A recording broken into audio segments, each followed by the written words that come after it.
Telšiškis poetas Vytautas Tulpinas balandžio 29 dieną Karolinos Praniauskaitės viešojoje bibliotekoje pristatė skaitytojams dar vieną naują savo poezijos knygą. Renginėje dalyvavo jo talento gerbėjai, draugai, bičiuliai, giminės. Poeto kūrybą pristatė ir ją komentavo bibliotekos direktorės pavaduotoja Vida Urnikienė, kolegė mokytoja Sigita Nagienė ir Adolfina Varnelienė. Anūkės atliko muzikinių kūrinių. Netgi mūsų vaizdo įrašas iš šio renginio. Pasirodys nuostabi mūsų krašto poetė, vakar buvo atėjęs, pasižiūrėjau tą filmuką apie ją sukurtą, apie Karoliną Praniauskaitę. Ją ten šeimos aplinkoje niekas Karolina nevadindavo. Karusė arba Karusė vadindavo ją namie. Na va, čia pasirodės trupiniukai ir jos šmėstelės toks figūros, toks šešėlis, rotondos. Čia nuo pat visą istoriją papasakonu, kaip statomas tos rotondos, kaip apsibrėžiamas tas apskritimas. Ir buvau parašęs jį labai ilgą, bet paskui viską išvijau iš to eilėraščio, kad liktų tik esmių esmės.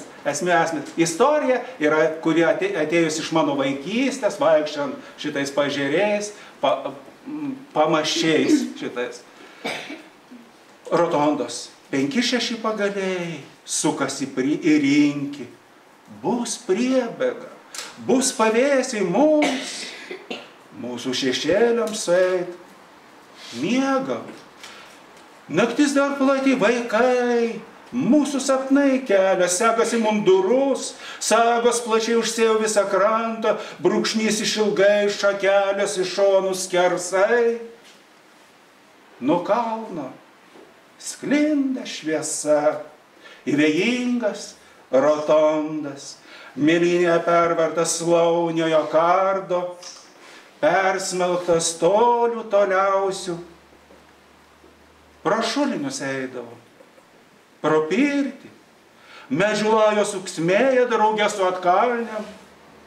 Rods, sutiksi Karusę, praėjusių amžių poetę. Rotondų ažūras tau brolis, broliai ir šuliniai pasistiebė iš žemės, sienom į viršų. Daugybė bestiklių langų, nepaliaujamai ošia juose saulė, mėnulis ir siekia kits kito. Langai į ežerą, durys, ežerą šlama, bokšte pakibus taurė.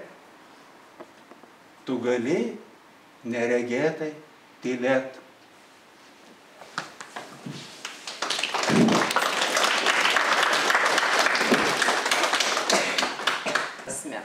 Kiekvienas skaitantysis, kiekvienas atėjęs į šią erdvę, į susitikimą su knyga, su autoriumi, pirmiausia tikisi kažkokio stebuklo, kuris nušvis tik šią akimirką. Apskritai toje vakarijų dalyje labai daug nušvitimo ir labai daug tokio kontrasto su pirminių įspūdžių. Pradžioje atrodo užčiopi lyg ir vienokią liniją, baigdamas skaityti atsiduri visiškai kitoje erdvėje. Ypatingai didelį tą, sakykime, kontrastą sukuria būtent tas žemaitiškos natūros įvedimas ir aš tai pasakysiu drąsiai. Pirmą kartą, kada perskaičiau Daujotytės eilėraščius bendrinę kalbą, tai taip atsikvėpiau ir užverčiau. Ir ačiū Dievui, kai jinai šalia parašė žemaitiškai. Tada jau reabilitavau savo dėstytoją ir pasakiau, va šituos eilėraščius jinai gali rašyti. Tai dabar Vytauto kūryboje, kada visą šitą jau esu tūkstančius kartų girdėjęs, kad jis dūšio žemaitės, o rašo bendrinę kalbą, žinau, pasiteisino 100%.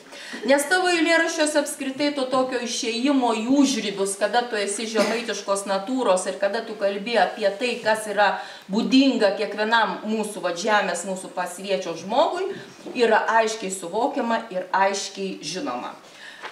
Aš dabar noriu, Vytautai, tau padovanoti eilėraštį, tai visus deklamuodama eilėraščių, žinok, labai kvailo situaciją atsijutau, galvoju, neduok tu Dieve iki šinos eilėraštį ir atsiminsi, tikrai neatsimeni, tai jeigu ir suklydau, ką nors netaip pasakydama, čia jau, kai ir skaitysi, galvosi, ką netaip pasakiau, o dabar pasakysiu tau kaip dovaną vieną tokį eilėraštį, kuris yra Eugenijaus Ališankos ir su tam tikra užduotimi.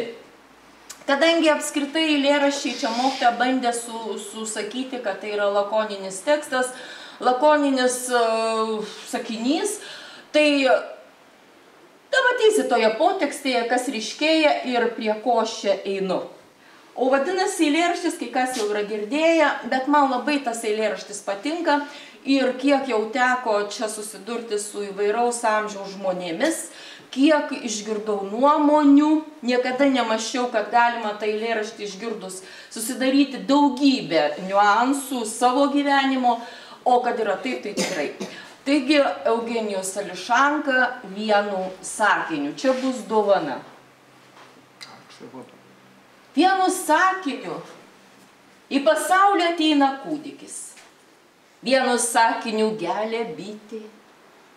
Vienu sakiniu palieka moterį, nes visi kiti trasuojantis tušti šoviniai švilpia pro šalį, apšviesdami dvi tamsias vienatves. Vienu sakiniu dienos horoskopas paverčia pragaru visus metus.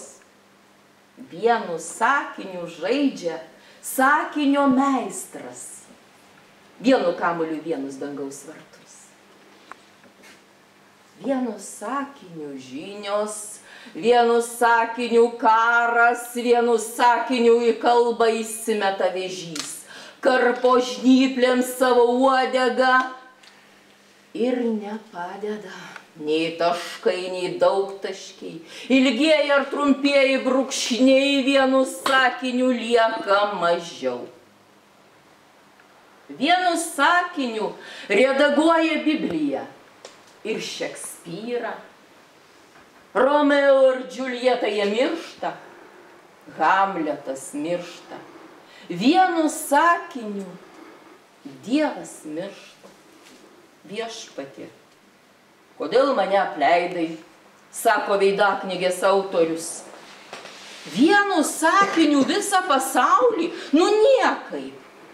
Kad ir sudėtinių išplėstinių, su daugybė įterptinių, su mechaniniais ir išmaniaisiais, su asmeniniais ir svetimais.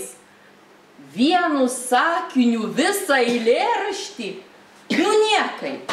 Vytautai, nu sureksta. Ačiū labai, ačiū labai. Va, tai dabar sulaukiau progos sulaukiau.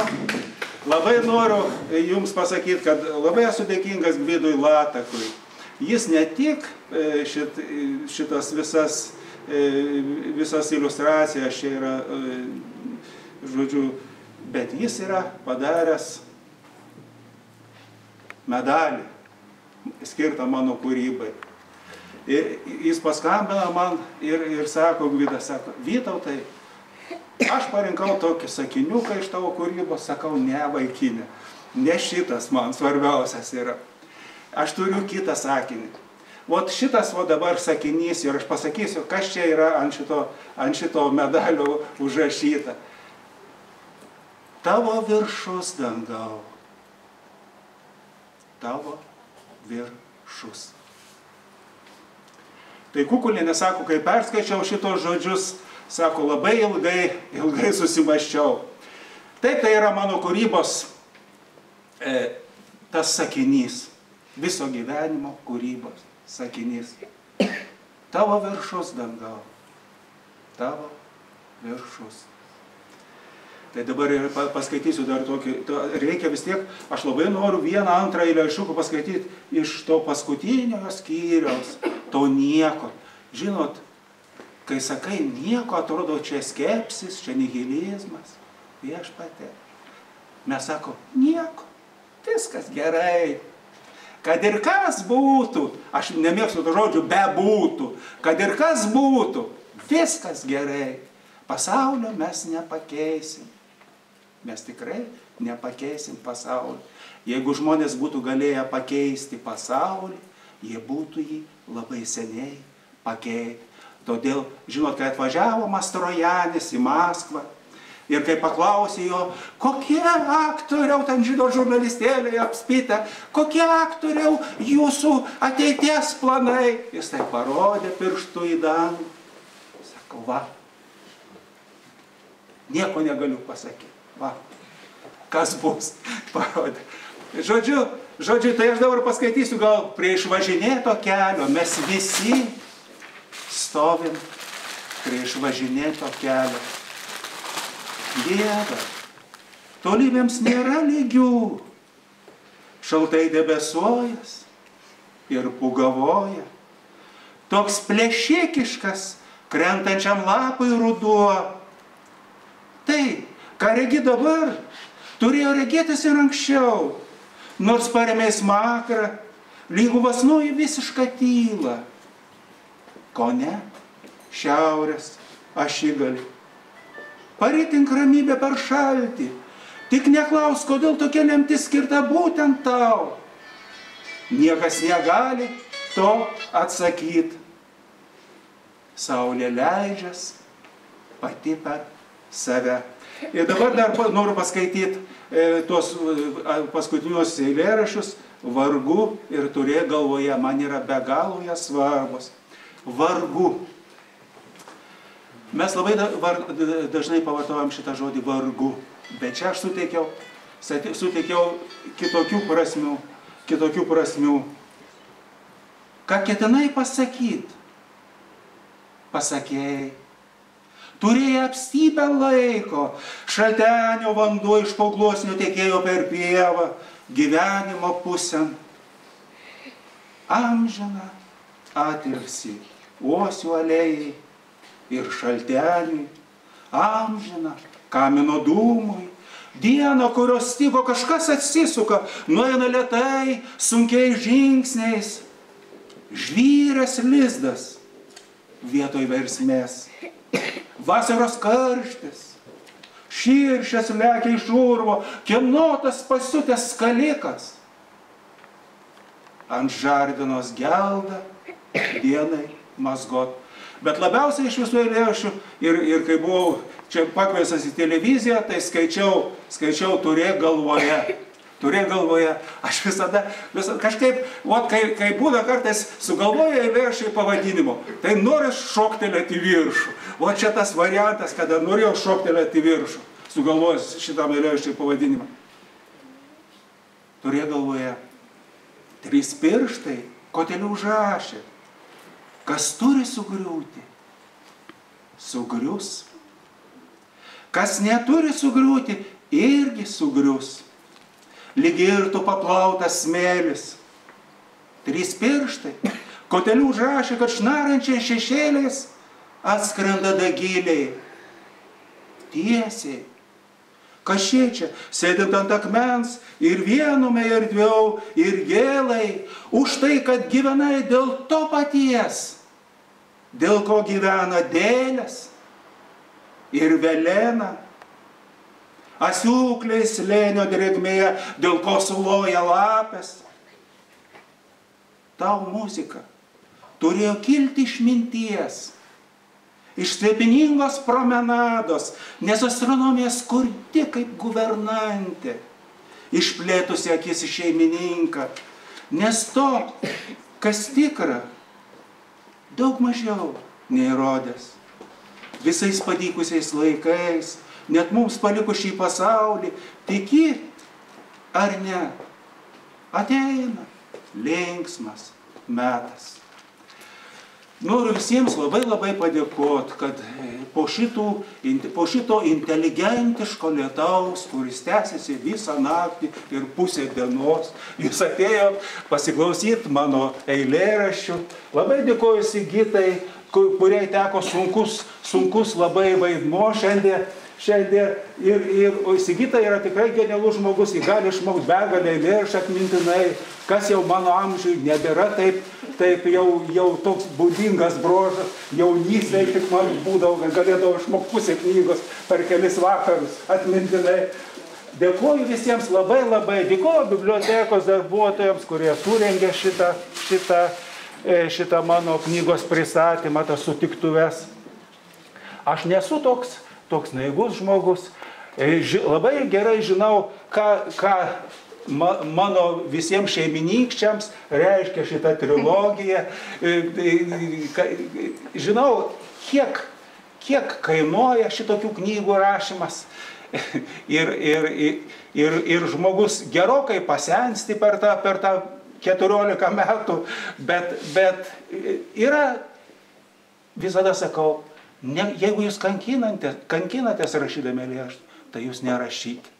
Nes tai čia ne kankinė, tai čia didis malonumas jausti, pasigauti tą žodį, jį užrašyti ten, kur jo labiausiai reikia. Taip ir parašomi tie eilėraščiai, kokie jie yra. Nieko aš negaliu pasakyti, tik tai galiu pasiklausyti, ką sakot jūs. Ačiū labai. Aš manau, Vytautai, kaip tu sakai, kad ta istorija supliauškėjo Vytė ir klausytojų tikrai surado ir suras. Mokytojas sako, kad reikia kvietkų tau įteikti. Tai reikia, va čia kvietkas įteikti, reikia va šitie.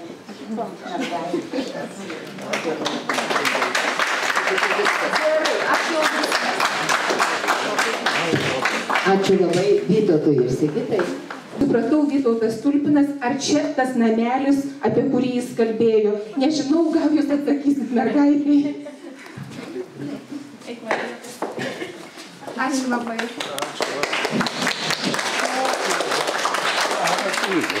Tai ar čia kaip čia dabar tas viršelis ar tas namelis? Namelis yra senas, o čia visa langas ir langinės yra pasvirusi, tai jau čia ir bus iš to namelio. Kūriniai norėčiau pakviesti bibliotekos direktorę Jolantą Juozapavičienę. Iš tiesų, gal aš apie visą mūsų savaitę trumpai pasakysiu. Visą šią savaitę mes minėjom nacionalinę bibliotekų savaitę. Tikrai turėjom labai gražių renginių, labai daug skaitinių, daug poezijos, daug įvykių gražiausių. Ir šiandien labai džiaugiuosi, kad ponas Vytautas su savo knygos pristatymu taip gražiai užbaigė mūsų nacionalinę bibliotekos savaitę. Iš tiesų tai labai džiugu ir mums garbė. Ačiū jums visiems, kad buvot kartu. Ir Vytautui toliau linkėsim stiprybės, daug kūrybinių minčių ir kad jos labai gražiai toliau įsigyvendintų jūsų eilėse. Ačiū jums.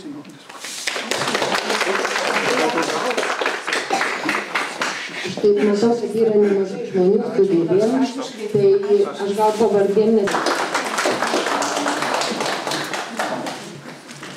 Vytautai, ačiū labai, kad jūs esate.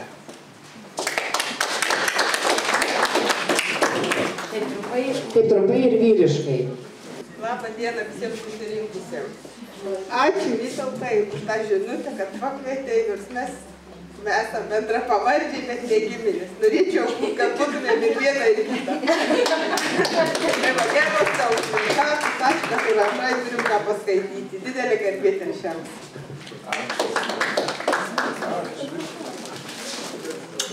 Nebegavo vienus knygus, tai ar bus kur nors dar? Bus trilogija.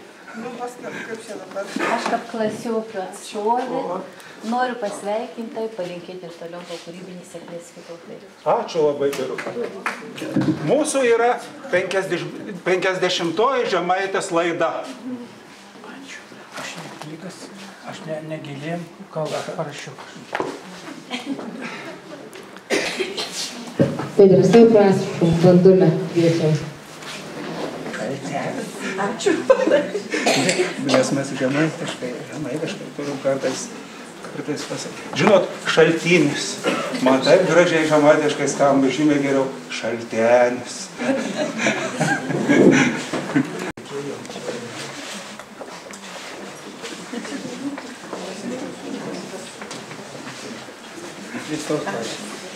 Dar tau daug stiprių 700. Ačiū labai.